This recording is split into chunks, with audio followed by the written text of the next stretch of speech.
Boy, oh boy, you ever get those customers where, I don't even know what to say, where you don't want to help them, or you regret going to them? Just got off of one of those.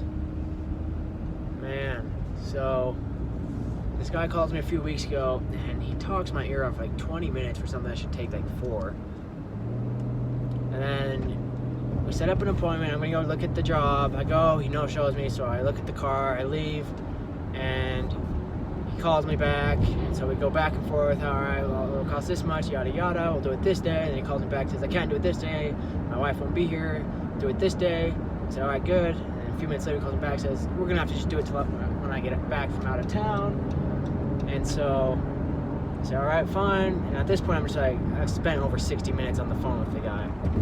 The guy just likes to talk. Starts talking about the election of 2000. And so today was the day to go do that job. It was one I knew, and the guy was like, it's a very nice car, high end.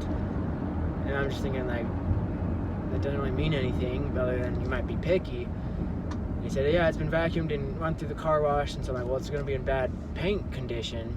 The paint's going to be in bad condition, you know, because of the car wash.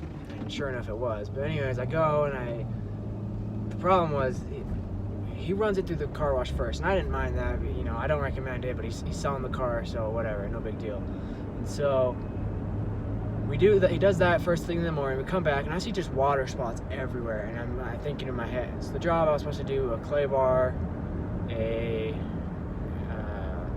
a ceramic sealant, wax, whatever, and then an engine bay cleaning. So fine, whatever. And so I see all this, and I think, holy crap! Like, this is not gonna, you know. I'm afraid this guy's gonna want me to do extra work.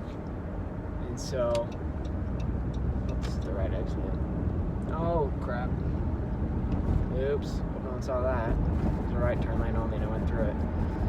So, I look at it, I grab my clay bar, I start going over the water spots, and they start to come off somewhat, but they're still there because this car, you know, while it's been taken care of, consistently not the best way.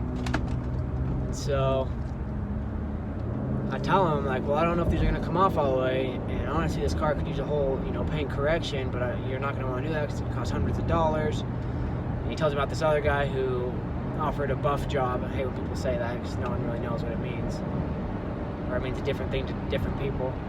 And so he says, oh, well, vinegar normally works pretty well. And so he goes inside, gets his vinegar, starts spraying, and then he wants me to go around the car, spray with vinegar, wipe it off, and then do the clay bar. And I'm like, well, that's, you know, a lot of extra work, you know? And so I'm just kind of thinking, like, should I fight this? Should I bring it up? Or should I just suck it up and try to get it over with? And from the beginning, I knew this was a job. I just needed to get it over with. So I kind of just do it. He actually kind of sprayed it too. He kind of did it too. And then he eventually went inside and just left me to do my work. So I do my work. I'm doing the engine bay, and you know, it looks a lot better, but if you look down, and I have a feeling this guy's just the kind of guy who's going to nitpick at every little thing. And he's not paying me that much either. It was $150 for 4.5 hours. Not as much as I would have liked, but whatever. Like I said, it was just one of those things you have to suck up, take the loss, and move on. So I call him out, and I said, hey, I'm just finishing. Come and take a look. And I made a point to when he was coming out, he could see that I was still working, to say I wasn't quite done yet. And so he came around and said, oh yeah, the engine looks good. And I was like, oh great. And then he walks around and he said, well, can I give you some feedback to help you in your business? And I was like, sure.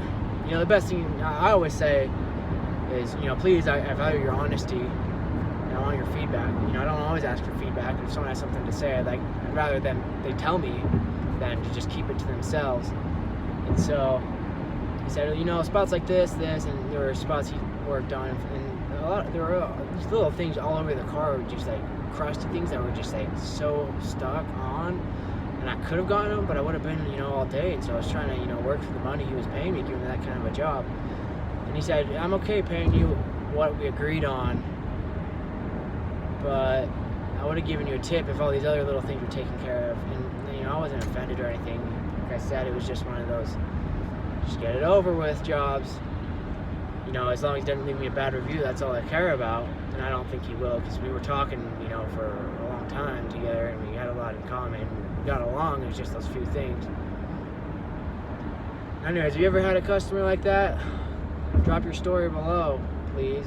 You know, these customers. And I hope he doesn't find this video. Anyways, just want to drop in. Take care.